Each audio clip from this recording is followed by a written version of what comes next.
Welcome to Used Car News Podcast. Used Car News is your top source for fast and reliable news that car dealers can rely on for this evolving industry. Here are this month's top stories.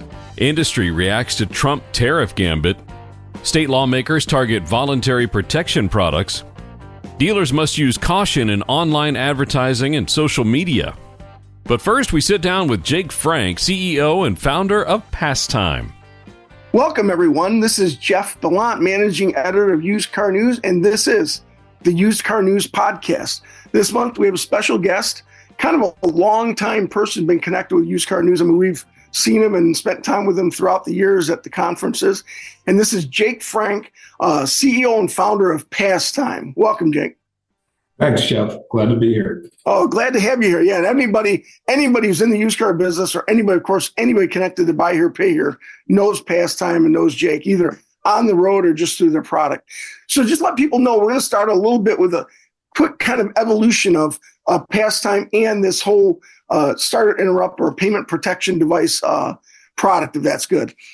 Now, Jake, I started out the industry you guys were one of the first vendors I remember meeting because I'd gone to a buy here, pay here conference for my first conference, and you guys were there. Very helpful, very informative. And it started out, we had what you call just your basic starter interrupter device. Now, folks, if you read the New York Times, you don't know what a starter interrupt device is because they got it wrong. Tell us what it was, how you got into this business, and then tell us about that initial product. Sure. So back in the late 90s, I don't know, maybe 97, 98, our company was focused, we were in the franchise market, new car market. Okay. And we always kind of had our, sights set on the subprime or special finance market, but really never had a product or technology, for it. And that's when we, in the late 90s, we came up with this idea of using technology for collections, right? Yes. Nobody's done it. Nobody has ever done it before then. We were obviously the first. We basically created this huge industry as we know it today. But back then, there was no GPS in the auto industry. That didn't come in until about 2002, 2003. And so prior to that, our whole concept was collection technology. They're algorithmic codes. Basically, it was, and it became the term starter interrupt was coined for that. Yes. Basically because we were interrupting the starter system, right? But essentially, what it did is it started out very archaic. But obviously got better and better over the years. And but essentially what you did is you gave a person or a customer code, right?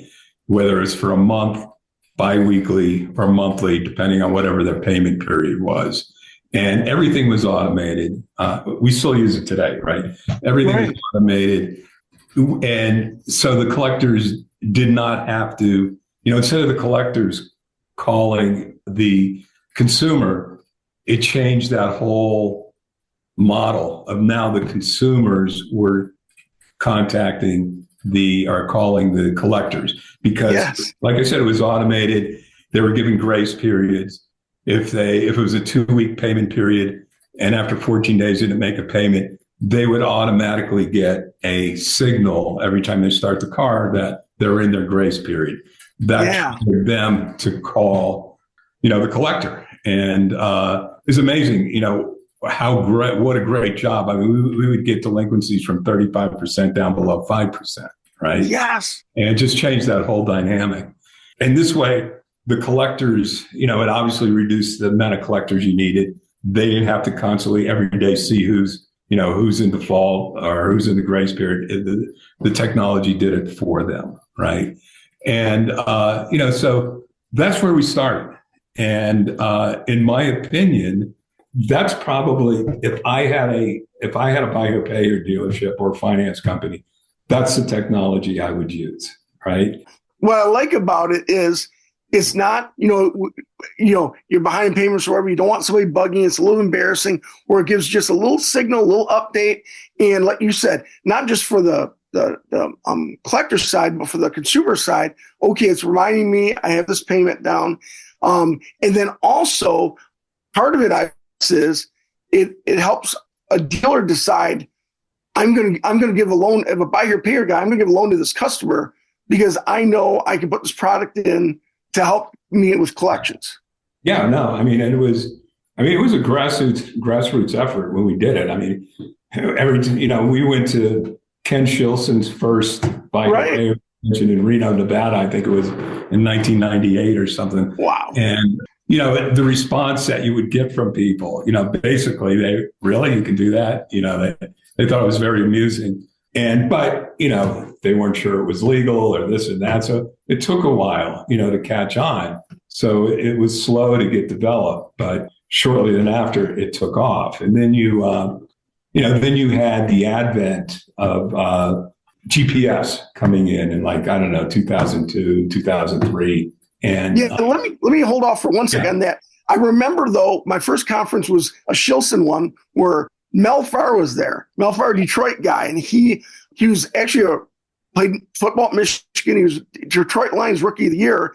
But I remember him growing up. People my age and remember him growing up as a car dealer, and he would have a nice suit and he'd have a cape on. He would be Mel Farr superstar for Far Better Deal.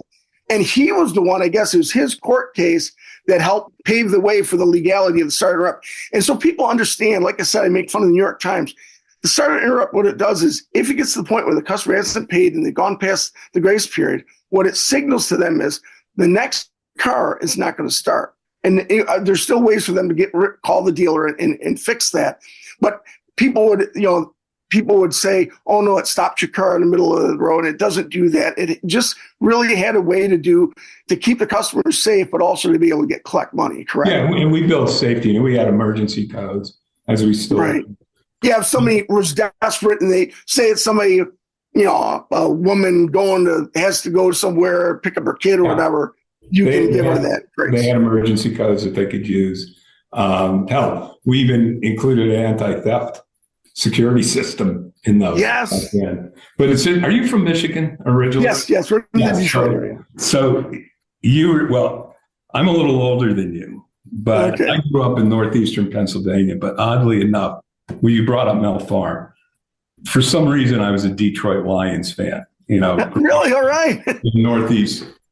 Before it was cool, right? Before it was cool. Oh, wait, trust me. Well, back in the late 50s and early 60s, they were a really good team. Yes. The Packers, but for some reason I was a Lions fan. For the same reason, for some reason, I'm still a White Sox fan, but that's another. Yes. But Mel Farr was a childhood idol. Awesome. I think he went to UCLA, and he was. Oh, did he? I'm sorry, you're right. I said Michigan meant UCLA. Great. Yeah, and he was. He was a great running back. And I think for a period they had him and Nick Eddy from Notre Dame in the same backfield. Really? All right. I didn't know that one. And I remember making a collage when I was in fourth grade, and he was in the middle, and whatever. Isn't that something? Well, that's ironic, huh? Yeah, but interesting enough, so you brought up Mel Farr, and I'll give you a little bit more detail on that please. Interesting story. So when we were first starting, Mel Farr was one of our first customers. Right? Nice. As a matter of fact, he would give Stan and I, if we wanted to go to Detroit, we could sit in his seats at the Silverdome. Nice. But nice guy, really nice guy. But Mel wanted to buy into our business. And we weren't interested in that, right? Right. We knew there was a little bit of baggage. There's being our customer, didn't want him as a partner. So what happened was he stopped because we wouldn't let him buy in.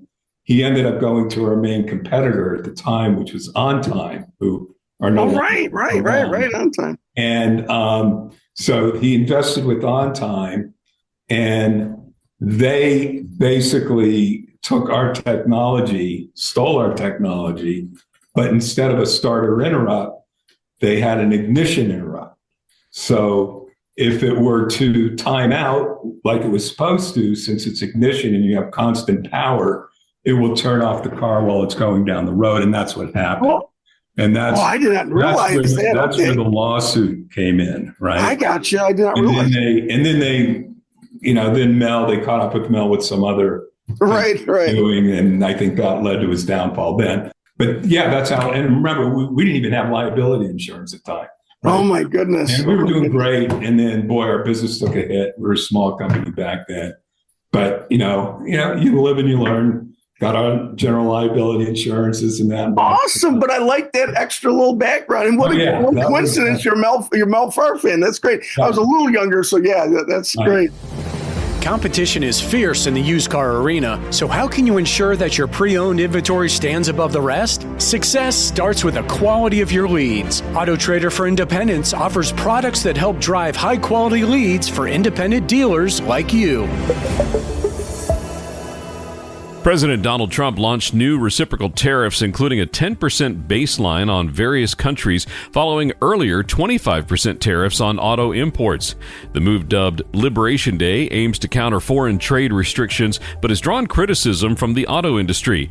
Experts predict rising new and used car prices, with some models increasing by $3,000 to $4,000, pushing consumers toward the used vehicle market. Industry leaders warn of higher costs for parts and reconditioning, while manufacturers adjust production plans. Despite market uncertainty and a historic stock market drop, Federal Reserve Chair Jerome Powell remains optimistic about the economy's resilience.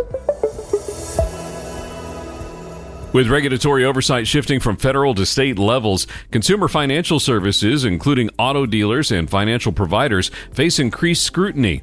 States are targeting voluntary protection products, VPPs, like service contracts and theft protection programs, focusing on transparency, refunds, and pricing.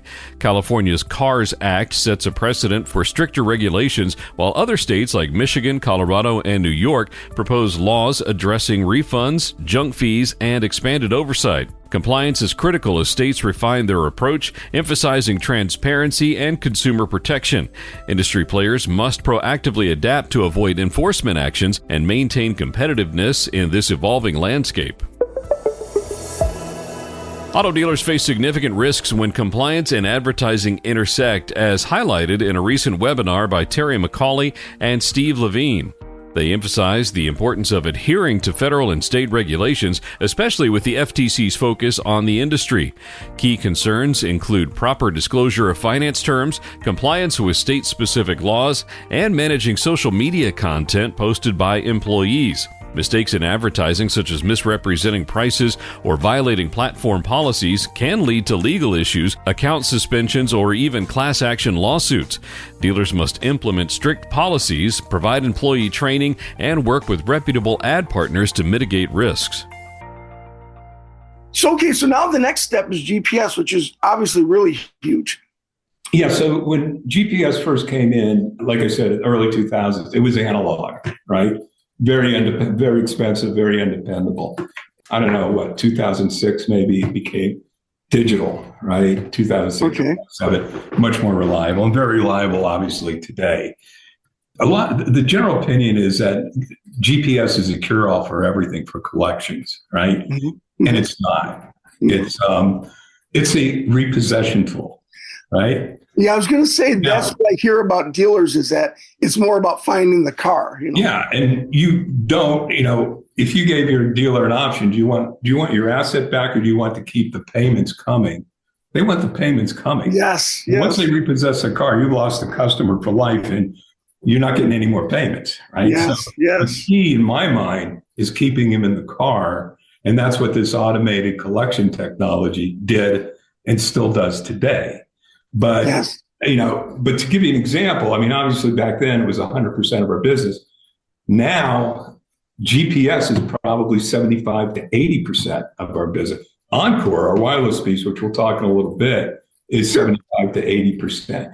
And, why is that? I think there's several reasons. I think even though the collection technology is automated, it still requires a little bit more work, right? Yeah. Than just putting a GPS on the car. So I think dealers or lenders over the years I don't know if they got lazy or they just, it's just easier to do, right?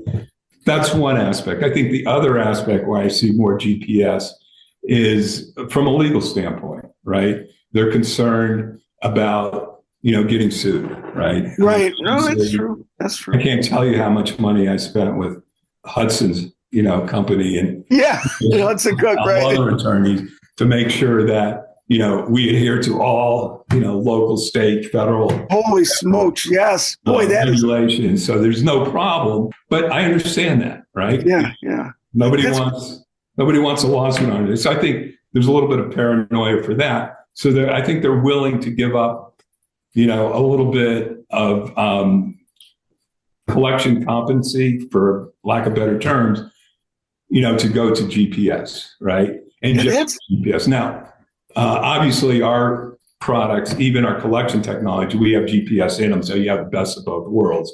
But really, even today, that technology that we started back in the late 90s, in my opinion, if I'm in this business, if I was a lender, that's what I would be using, right? Nobody. It just makes a better customer. And we still have, a lot of our customers that been using it for 20 years and swear by it. If you go to buy your peer conferences, the guys would always say, if you're in the business and you're not using Start Interrupt, you're going to be using Start Interrupt, because of. But I love what you say in terms of the GPS, because I always think, well, you want to find the car, but you're exactly right. You want to keep them in the car. You don't want to find the car. And it has so much flexibility. I mean, in the beginning, it didn't do certain things, but like now, I mean, you can take partial payments. If they don't have the full payment, take a partial payment. Keep them in that car. Keep that money stream. Going. Excellent. But so then the next step in technology was the wireless. I remember you guys introduced it at one of the conferences. Can I bring up one other? Please. Yeah. So I remember, there are all kinds of things. Like, back then, the biggest thing was, how do you know which car to put it on, right? How do you know? Yeah. You put them on all of them, right? Right. You don't have a crystal ball, but it's funny. Right. So we were at, one of Ken's conferences when they were in Vegas, and they had a panel, right, of dealers who were using, again, before GPS, we're just using starter interrupts. Right. And we had one of our customers, John Hatton from Kansas. So at the last minute, we were told about this at the last minute, so we had him on the panel. And of course, somebody raised their hand and said, so John, how do you decide which customers to put these devices on their vehicles? And John had a great answer. John says, I only put them on the ones I want to pay. I want them to pay. Yes, that is great. And it's hilarious. Like, what do you think? I mean, and also, I would think it simplifies things. I always think of a lawyer. Oh, so you're going to put on his car? That would look kind of bad. Yeah, from that standpoint. Again, and of course, that's why we would not sell to people if they didn't disclose. We'd certainly encourage them, to put them on everything, because you are opening. Now it's a discrimination thing, right? If you're just picking and choosing, right? Put it. So you got to be careful with that. And so now, again, back to the wireless, you had the Encore, and I remember it was this little wireless thing. You got to give people dummy copies of it, or a handout, and it was like a cards are maybe smaller. I thought that was kind of interesting. What was the thinking when you created that type?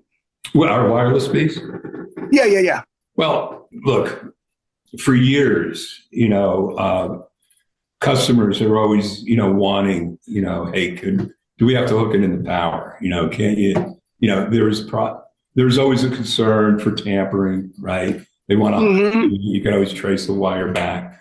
And then I think the biggest problem with wired in GPS is the installation, right? Especially for finance companies, if they're buying the paper after a few months, right, and after it's installed, the dealers aren't that careful with their installations, and a lot of times you get bad installations, and it's a problem. So, for that reason, so you could hide it to prevent tampering, whatever. It was something we always wanted to do, never had the technology to do it, and again, that was another first for our company. I think it was back in 2019 when we introduced the first to introduce a wireless piece, right? And to me, I mean, it was over 2 years in the making in R&D, and I don't even want to tell you how much money, we spent, doing it, much more than we expected.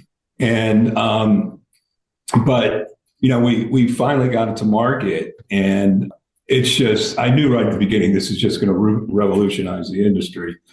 Not only that, but also get us in other industries as well. And it did. And so, like I told you, Jeff, I mean, it's remarkable that today, that's probably at least 75% of our business is Encore. And by the way, there's other wireless pieces out there, but ours actually works, right? And it actually goes through, it actually goes through the 4 years, sometimes 5 years that we say it will. And there's reasons for that. I mean, we don't use the same components that we use in our other technology, in our other GPS. What we've done is we have a special battery that nobody else has. We use for that particular product, we have different components, and we've searched the planet for, these are the most, I should say, the least power consuming components on Earth, right? Wow. And they work together with our battery and our chipset.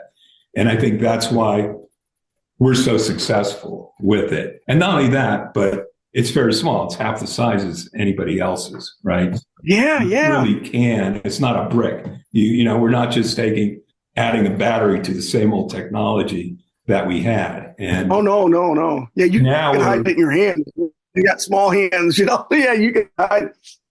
So that was like 2019. And, later on this summer, we're about to launch our 5th version of it.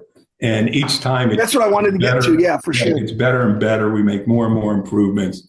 It tends to last a little bit longer. It tends to handle cold better. Every time, we come up with a new version, but it's been proven. You can talk to our customers. I'll admit, the very first version in 2019, there were some bugs that we needed to work out, and we pretty much worked them all out in our version 2. And as I said, now we're on version 5, and it's pretty much bulletproof at this point. It's just been great. But I still would use, if it was my company, I would be using automated collection technology.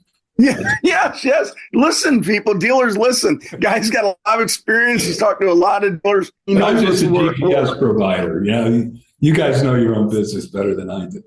No, but the dealers know the business more and they understand. You mentioned you guys do. I saw on your website. I'd never asked you about it before. You guys have fleet customers? Oh yeah. So we have a fleet department, but what we've done is now with that technology, we've expanded into all different markets. Markets I'd never dreamed we'd be in. Before. I think our fastest growing market is. It's interesting. We've come full circle. Our fastest growing market, we're now back where we started in the franchise industry, right? Really? Wow. They're using it as for lot management. And then, of course, they'll sell it as a profit center, in their finance department, but primarily for lot management. And we're just killing it in that market. But markets like construction and agriculture, because now, like rental equipment, trailers, you name it, now we can put this, we can track anything. We call it asset tracking, because you don't need power now, and a lot of these companies, like construction contractors, they have heavy equipment all over the place, but even places where they're running out, tools or small equipment, whatever it is. It's not so much that they're concerned about it getting stolen, right? But they don't know where it is, and they don't know where it is, and it's taking hours, days, or a week to find it. It's costing you money, and sure, that whole market is huge. It seems like every day, we're into a new market that I didn't even know existed. So, isn't that something? Isn't that something from just an idea way back when? And too, I think, like you said, I think about inventory and. Really, from the Great Recession on, like 08, 010, the inventory issue for the used car side is really never caught up. There's always something. There was COVID, there was the chip shortage and stuff like that, which trickled down. So that means inventory is even more important, more valuable than it was, And I think that's why these type of things help. Yeah, there's no question about it. I mean, and that's so when will you be introducing your? Go ahead. Sorry. When will you be introducing the new version of Encore? Version 5, probably the end of the summer. It's been tested, everything. We're just working a couple. We just want to make sure all the bugs out. If there are any bugs, we just want to make. So we're just taking our time with it, but it's pretty much done. So I'm looking at the end of the summer, to come out with it. How does it feel as we're talking? I mean, even for me, I was new in the industry early 2000s. So meeting you and Stan back then, and now to think about where you've gone. Looking back, what do you think about your career and just the way this product evolved? Like you said, something that you think is still the best collections tool to now. Yeah. It's funny. I mean, I don't know, 10 years ago, sometimes we wondered, would we still have a business? Would the OEMs take over? Yeah. Would we be regulated out of business? Whatever. And I'm speaking specifically like in the special finance sector. Right. I mean, that's right now. Thank God we're into all of these other places because that sector has been struggling for a few years and it's continuing to struggling. Now, hopefully, it'll start getting back on its feet. But no, I mean, it's amazing, how it just, went from one thing to another, how it's been so robust. But what I take pride in is just looking back, in the mid 90s when this wasn't even a concept. No. And we basically created an industry. I mean, it's remarkable to me to know that there's certain lenders out there or dealers out there that still don't take advantage of this technology, whether it's collection technology or GPS, right? But I would say the vast majority of them, I don't think they can operate without it. And it feels good to know that you've made that, you've contributed to that and made that industry more profitable and better. And again, and it's not just for the lenders, it's for the consumers. Better cars, get transportation. We're constantly battling regulations, states, as you know. Probably the only company that has an in-house legal expert, right? Corinne Shores, or Corinne. Yes, Corinne, yes. And she just does an unbelievable job. And, when you buy from our company, a lot of that money goes into protecting your and our industry. Because Corinne constantly monitoring every state and legislature. We just had one come up in Montana. We were successful there. We were successful in Illinois last year. I mean, we're always battling this. And we work closely with NIADA and Hudson Cook, on these things. But you have to monitor them. And sometimes you have to hire lobbyists and you have to nip it in the butt, because you don't want a domino effect to take place. We have a great relationship with the CFPB. Hopefully, we won't need a relationship with them. Right.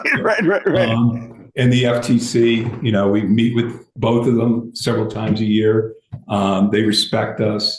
And I think, and again, we keep them informed so they don't go off the edge, thinking that what GPS is doing, is they understand what we're doing. They don't get the wrong impression. But that's the key. That's the key that you guys got to, that the industry has to do that. They have to go there because a lot of times, and I've been to some of these meetings on FTC where they're like, you understand, they don't understand the business. And so then when you guys explain it, then it kind of eases them off because they understand, okay, now I understand what you're talking about. If you don't have to explain it, the plaintiff's lawyers will explain it, Yeah, well, or we. Corinne does a good job.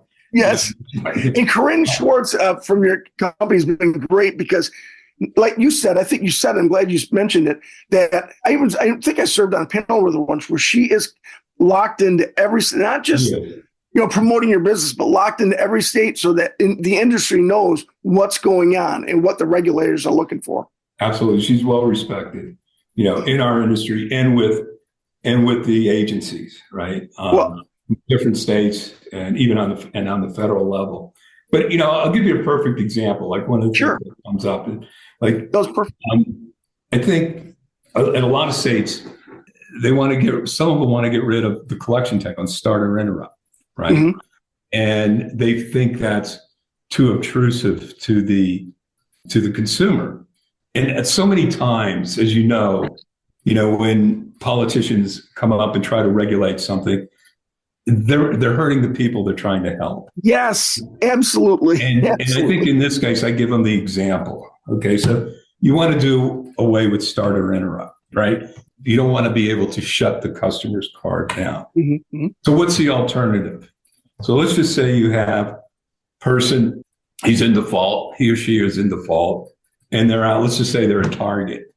And, they went through their grace period, whatever. If it's GPS, they just haven't paid. And then so the lender, if they have start or interrupt, they shut their car off. So the customer comes out, and if they come out and the car's shut down, what's the worst that could happen? The worst that could happen is, okay, they can't start their car. So they pick up their phone, they call the lender, say, hey, I forgot, whatever your excuse is. Can you give me a couple more days so I can get home? Right? No problem. That's it. Right. So they're inconvenienced for 5 or 10 minutes. Now, if you make that illegal, that same customer comes out, his car's gone. It's repossessed, right? And now he's got no way to get home. He's got to, who knows how many days it's going to take him to get his car back, and how much it's going to cost him. It costs, right? Lot, and the inconvenience that it's going to take for who knows how many days. So what's better for the consumer, right? So Jake, this is one example of. No, Jake, I've always said we have to educate these legislators is, what does this really do? And why does it benefit not just the lender, but also the consumer? I've always said that, Jake, and the other thing is the dealer is like, he uses those products, like you say, to get paid. So if you sit there when they want to like restrict the things you do to make sure you can collect, they just won't sell the car to the person. I mean, because it won't, it's too risky. The whole point is that to mitigate risk and so that person gets a car that they might not have gotten a car otherwise. Right. And exactly. And not only that, but the customer is getting a better car because, if the car's not working, they're not getting paid. Right. Exactly. Always. Not telling dealers anything they don't know. You keep that car working, if it's not working, you're definitely not getting paid. Absolutely. So and the customer gets a better car, and it's just a win-win, for everybody. Well, Jake, this is awesome. You've been a friend of Used Car News. You've been on our pages for years and Pastime. So it's great actually to sit here and kind of look back on it. It's just amazing how much time has gone, but also the advancements and the technology is gone. But you guys are still here. There's been a lot of these companies come and gone, but you guys are still here. We're still here. And last month, I was just reminded that it was my 30th year in here. Whoa, congratulations. Time definitely flies. So it's been that long. Anyway. Well, I appreciate you spending time with us, folks. Always look up Pastime, look up Jake and the gang, and you'll see him or his team at conferences. You're going to see them because we got the big booth and everything, but also look up their website, and we'll all be looking out for that 5th generation of Encore coming out later this summer. Jake Frank, CEO founder of Passtime, thanks a lot for the history lesson. Thanks a lot for your time, buddy. Hey, nice visiting with you. Good to see you again. See you. All right, you too. We'll see you next time. Everybody go to NIADA conference in June. There we go. Thanks, buddy. Take care. See you next time. Thanks for listening to Used Car News Podcast. Each month, we'll bring you fast and reliable news that car dealers can rely on for this evolving industry. For a free subscription of Used Car News, please go to usedcarnews.com. This podcast is a production of BG Ad Group. Make sure to share us on social media and like and follow wherever you get your podcasts.